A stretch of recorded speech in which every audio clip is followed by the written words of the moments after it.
Welcome to Influential Entrepreneurs, bringing you interviews with elite business leaders and experts, sharing tips and strategies for elevating your business to the next level. Here's your host, Mike Saunders. Hello and welcome to this episode of Influential Entrepreneurs. This is Mike Saunders, the Authority Positioning Coach. Today we have with us Holly Daniels Christensen, who's the founder and CEO of Dune Jewelry and Company. Holly, welcome to the program. Thank you, Mike. I'm so happy to be here. Yes, I love what you guys are doing. I love your approach to helping out people pick custom jewelry, but also serving and building your corporate social responsibility. So I want to learn all about that. But first, get us started with a little bit of your background and what your entrepreneurial journey has been like to this point in your career. Were you one of the second graders that for career days you said, yeah, that's fine to be doctor, lawyer, fireman, firefighter, but I want to be a CEO of a jewelry company? No, I was one of those second graders that made my grandmother bring me to the job lot, which was where all the extra merchandise got dumped, and we got to purchase it for very, very cheap. And I would buy 20 packages of gum and go to school and sell it for 10 cents a piece. So that was, and I know we've all heard that story, but that was always kind of ingrained in me. Kind of wired in, from the beginning. It was there from the beginning. And then I started working when I was 11 years old. I had a summer job at a zoo on Cape Cod, hanging out with the animals and talking to customers and all of that. Worked there through when I was 18. I worked there every summer through the year of 18. And or the age of 18. And then I happened to leave home very young, dropped out of school, left home and kind of went out on my own and had multiple jobs. It was I had an unconventional kind of bohemian upbringing that just wasn't conducive to formal education. So I left and I started working. And the cool thing about that was I learned a few things. I learned, number one, work was always going to be there for me, right? Like if I put my effort in, I was going to get a paycheck, and it was very black and white. And, I knew if I did a good job, it would provide for me, if you will. Number two, I got to work for so many managers and so many leaders that and some very, very good, some terribly awful. And I got to choose kind of the traits that I wanted to hold on to in my lifetime, in my career. So that I think that's kind of what made me the leader and manager I am today. But I landed in real estate for many years. And then I decided to take my kitchen table hobby to a full-time career when I had just turned 30. And now I'm 12 years in and I have 30 full-time employees. Wow. And we have a very beautiful, thriving, healthy business. And I'm very blessed. So you say kitchen table hobby and then turn into a multi-million-dollar business. I think that decades ago, people that thought, oh, I want to start my own business and be a CEO and an entrepreneur, you have to have this severing of a corporate relationship. I'm quitting. Here's my 2 weeks notice. Now I need to think about, now I'm starting a business. And these days, no matter what industry you're in, it could be a side hustle, it can be consulting, it could be kitchen table making, fill in the blank. It gives so much opportunity these days to start something on your own. And I would say, if you might have heard this saying before, what's easy to do is easy not to do. So it's almost like starting your own business is so easy these days that people just discount it. So what would you say to entrepreneurs that hear this and go, you know what, that thing that's been sticking in the back of your mind, you can do it, but take that first step. Yeah. I mean, I think, well, let me put it this way too. I don't think everyone's born to be an entrepreneur. And I certainly don't think that small business ownership and business ownership is for everyone. I think it can be romanticized in this day and age. And you think it's this amazing kind of easy breezy, glamorous career choice. And the simple fact is it's not. I just said to my team recently, I'm like, I said, you would think after 12 years, we'd have a day or two of coasting. Like we're considering shutting down between Christmas and New Year's, which we've never done in 12 years. And I'm really excited at the opportunity, but then I'm like, it doesn't make sense for the business yet. So yeah. I think for me, it's important to be honest to aspiring entrepreneurs and let them know that it is 24/7. It is it is not for the weak, the faint of heart. You have to be so committed and so passionate about it. And if you're not, at least if you have a significant work ethic or a good work ethic, then it can get you through, right? Like, I guess what I'm saying is if you're like, oh, I love Burger King, I want to open a Burger King franchise, and you've got a great work ethic, heck yeah, do it. You know, you don't want to work for anyone else, go and do it. But if you're starting from scratch and doing it on your own, you really have to have that passion. And if you find yourself like looking around the garage or the house, like here's this unfinished project, you might need to recognize that, okay, if you want to be that entrepreneur, that might be a, sticking point for you. So you might need to feel like, okay, I need some help to, my strength is starting things. I need someone that'll take my starting idea and finish it. And then I step in after that. So you might need to recognize things about yourself. And many times that might take bringing in a mentor from the outside to go, hey, guide me. Let me know what's that next step. What's that? Absolutely. What am I missing?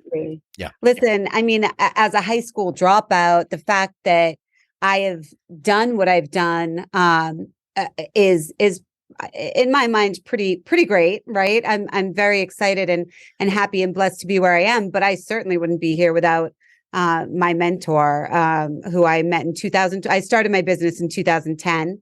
And we started working together in 2012. And, here I am, this super artistic kind of bohemian artist that loves nature and the beach and Mother Earth. And he's this much older gentleman who he made credit cards, like literally. He had a credit card factory that was incredibly successful for many years. And luckily, as he realized how terrible plastic was, he decided to get out at just the perfect time and really made a name for himself. But it was such an interesting moment for me when he's calling my beautiful jewelry creations, he's calling them widgets. How many widgets can you sell, and what do they cost, Holly? And how are you billing out your time, Holly? And how are you this and how are you that? And I'm like, oh, widgets, like this is artwork, right? Yeah, this is my masterpiece. Yeah. What do you mean widget? But he meant it in good faith, because he knew that I wasn't there to push back. I wasn't there to dig my heels in. I was there to learn and grow and create a livelihood for myself and a business that I could be proud of. So now I know how to deal with my balance sheet and P&L statement. And I'm I'm looking at the budget every single day, because we're a small bootstrap company. And I'm just so grateful for that. That's awesome. So you went from the kitchen table to a multi-million-dollar business, and it was nothing but one step forward, 2 steps forward, 20 steps forward, profit, and no problems, right? Yeah. How did you know? Yeah, right. It's like I had insight. No, but every entrepreneur has challenges, and you've probably seen those, social media memes where it's like, this is what people think success is, and it's the point A to point B, perfect, straight line target to success. But in reality, it's like all these squigglies in the middle, and it's like a mess. And then you do make a step forward, and then 2 steps back, and then 3 steps forward.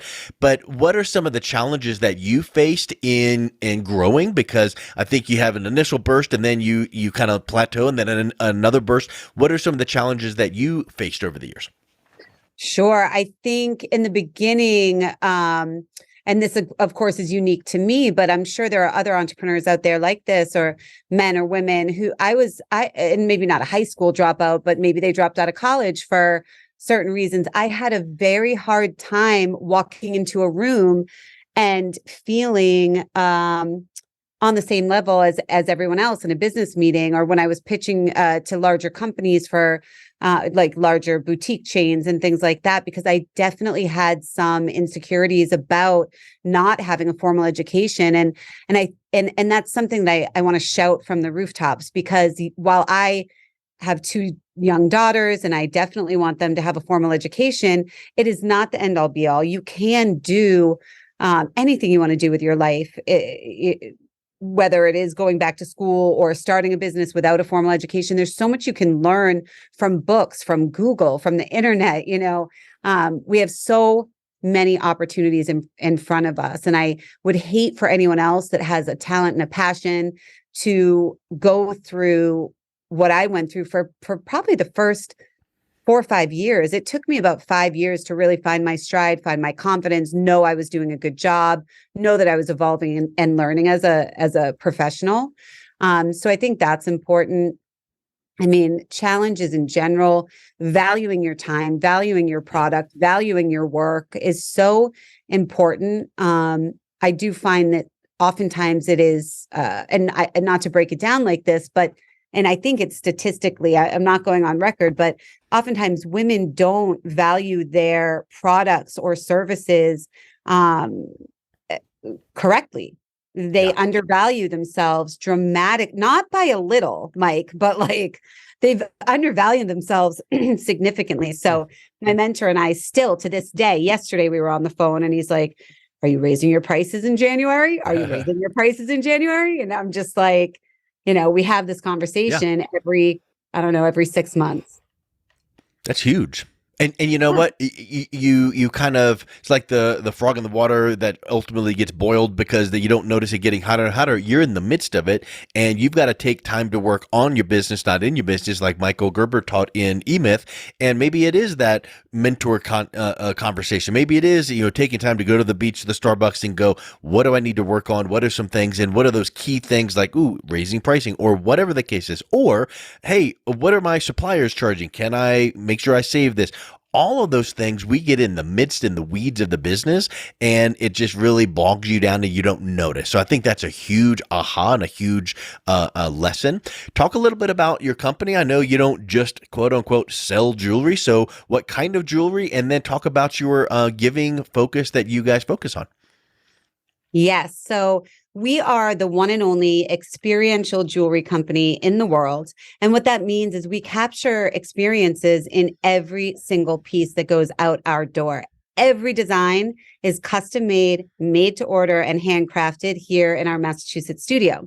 We use sand and earth elements from thousands of memorable and iconic locations around the world. So for example, if you wanted a little pinch of sand from the pyramids, in Egypt, we have that in our sandbank. It was provided to us from a world traveler who happens to be a customer who had a custom design and let us keep some of that in our sandbank. But you can do sand from a golf bunker, Pebble Beach, Aruba, where you went on your honeymoon. The list is endless. Crushed granite from the Rocky Mountains, sand from the Hollywood Trail. If you're a movie buff, I mean, we have so many different sands and earth elements and you can also send in your own. And we always say we make tangible reminders of life's best moments. And it's really resonating with people. I think these days there's so much of our memory that's stuffed in a phone or on a cloud somewhere. That when you can actually, like, I can right now grab my necklace, and hold on to it or rub it like a worry stone. And it's filled with sand from Positano, Italy, where I went on my honeymoon, which was one of just the most amazing trips I've ever taken. That is so you think about, hey, what's your competitive advantage? What sets you apart? You have competitors. Why should I pick you? That's unique. Thank you. It is. It is. And I'm so blessed. I'm saying blessed a lot because I do. I feel lucky every day. Even when I'm complaining about, about everything that's going on, I always feel lucky. And we are a really exciting concept. And the cool thing is, bangles can trend and rings can trend and beads can trend, but we can take our concept and apply it to any kind of jewelry, right? Like it's not like we're a product. We're actually more of a concept. I love it. And I love experiential, that whole thing. Like, we're planning a trip to this. I'm going to make sure that I get sand from or rocks from, and and it gives you something to kind of, like you said, it takes the pictures out of the phone and brings it to real life. You need pictures and picture books and all that, but this is something that's very different. So, let's wrap up with how you guys then give back. Oh my gosh. So actually we are in the midst of or just finishing up with our giving week, which we do twice a year. We give back 15% of profits to multiple charities that we believe in. We've donated over $200,000 over the past 5 years to multiple charities. A lot of the charities we give to are ocean-based, Ocean Conservancy, and that's so important to me. And but multiple charities, including opioid addiction research and treatment, Alzheimer's, ocean preservation, rainforest preservation. I mean, we're a little all over the place, but not in a bad way. You know, but all related to your brand. Yeah, exactly. Yeah. I love it. So that's been exciting. And $200,000 is a drop in the bucket, but we are on a roll, and we're really hoping for close to 500,000 by 2025. Perfect. I love it. This is just spectacular. Let's wrap up with, if someone is listening to this going, that is unique and cool and awesome, what's the best way they can learn more and reach out and connect with you? We are everywhere as Dune Jewelry. So you can go to dunejewelry.com. You can also check out Instagram, TikTok, Facebook, and even Twitter. We're everywhere. And it's DUNE, like a sand dune jewelry. Excellent. Well, Holly, thank you so much for coming on today. It was a real pleasure talking with you. Thank you so much for having me. You've been listening to Influential Entrepreneurs with Mike Saunders. To learn more about the resources mentioned on today's show or listen to past episodes, visit www.influentialentrepreneurssradio.com.